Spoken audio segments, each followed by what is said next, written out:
Aloha Ohana! Welcome back to another episode of Designing Tiki. That's right, it's still around. The hip Tiki TV channel is still going. It's been a while, and I'm trying to make an effort to make more of these, but what better way to come back than to show off the process of making the Tiki Ti Swizzle Stick that was just revealed this week, thanks to the guys over there. I was lucky enough to be asked, and honored, really, to be asked to create and design a swizzle stick for their upcoming 60th anniversary.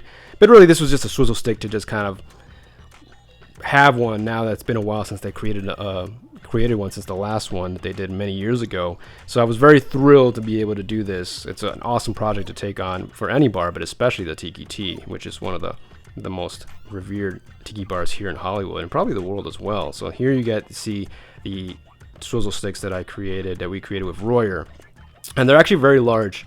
They're pretty tall because we wanted them to fit in, especially like the signature drink, the Ray's Mistake. So they had to be long enough to fit there, and we can actually made these in two different colors. This is like an orangey red. Well, it looks a little bit more orange here on the camera, but it's a little bit darker in person, and a lime green. Now the process of this is very similar to creating anything else when you're designing something, but when it comes to production, that's when it gets a little bit tricky. But first of all, here's some initial sketches that we did, and just kind of taking on the inspiration for whatever was inside of the actual bar, because that's what you want to evoke, is get that, you want to take home a reminder of the bar, right? Something that you look at it and you're like, yeah, this is from the Tiki Ti. Besides the fact that it obviously says Tiki Ti, it makes sense because it has the mask that's right outside of the establishment. But here's some cool ones. I really like the way these masks came out. I thought this was a cool idea, a flaming tiki mask torch. The shrunken head with the long ponytail and the bone with the name there, I thought was really kind of clever. It'd be funny to do that eventually someday. Here's a couple other ones, which is closer to the final product. Here we had like a mask that's actually there inside the bar, but we had different kinds of spears at the bottom. But ultimately, as you can see here from our notes, they wanted to add the glass float at the bottom and then add some skulls right here instead of like the tiki mask here with the skulls up top. Just kind of did like a flip. The last version of this is this one, which is the final, and this is what I turned and put into Illustrator to create a vector file of it, so it's a lot easier for me to color. And here's our first color pass. So you could say, I like to say like, okay, this is what it's going to look like, and then obviously I could switch it over, flip it around, and design the back of it to show what it looks like. Now we decided to go with a thick rope here around the glass float, and this was the original sketch, and this is a much more digitized version. It's more uniform than the ones that here are drawn by me. These are actually created inside of Illustrator. I created a brush line that's actually roped, so that made it a lot easier to create.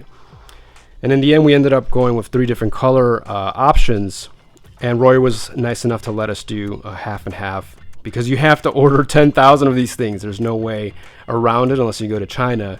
And I didn't want to be I worked with China extensively, but it's one of those things where I've never created a swizzle stick with China, so I didn't want to actually, do this particular project over there overseas. Instead, I decided to go with Royer, since everyone knows them. They're like the top producers of swizzle sticks out here. And ultimately, we decided to go with a mix of the orange and red to create like a lighter orange red and the lime green. And here is just kind of like a shadow. I kind of gave these a little bit of depth so they knew exactly how to build this. And I wasn't sure exactly how they make these, but they end up using like CAD to build this, which is similarly, I could have used ZBrush to build this out, because I could take my Illustrator file with the original sketch here like this and just pull and create this exactly same style of 3D model basically in the program. But they use CAD, which is like the universal use for creating any kind of product, really. And you can see it has the measurements and whatnot in the back of it to show what it looks like. And it shows here like it's Royer, obviously it's molded, stamped white. That's another thing too, is where when I created these, I wanted to give them a little bit of dimensionality, I guess you could say. And you can't see it as much, it's very flat. But it's one thing that, you learn by doing the process of saying like, okay, now I know what I have to do to create this, because if I wanted the eyes to be white, the mask can't really be 3-dimensional, because that kind of 3-dimensionality would make it hard for them to print on here. So a lot of this has to be flat in order for them to roll right on top of it. So it has that kind of depth right there, like it's raised. Everything that's raised gets hit with the print, and everything else is just kind of molded into it. You can kind of see that there. So that's the kind of like the process you learn by doing it. Here's, you see the glass float. The back, of course, has the my logo here, which they're kind enough to let me do, to add here. You kind of get a better idea of how this looks when it's in 3D. But ultimately, it's really great. It's actually very tall, like I said, to fit in those drinks. But I think it's a really great first project for me in terms of swizzle sticks, and I hope it's not my last. So if any bars out there or any bar managers are looking to create some new swizzle sticks or barware, you know who to hit up. The old man, Avid and Arcade at Hip Tiki. But thanks so much for watching. I hope you guys enjoyed this quick video on the process of this designing Tiki swizzle stick for the Tiki Ti, which hopefully one day we'll be able to go back and get these.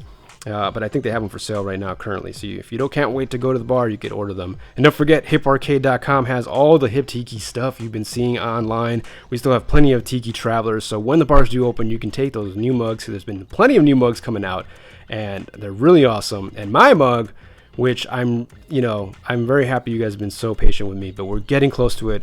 I'm trying to get out there as much as possible, which is really hard with the pandemic going on and things spiking and people traveling and having to self-quarantine and not being able to go to the studio. But we are working on 2 new molds in order to speed up process. So once these are made, I'm hoping by next month we're already into production and creating them and getting them out. And then any leftovers, I'll be able to put them back on the site. But my first priority to get those to everybody who bought one already. So thank you so much. And like I say in my podcast, keep watching, keep playing, and keep listening, and keep doing what you do. Just do more of it. And I'll see you next time. Mahalo.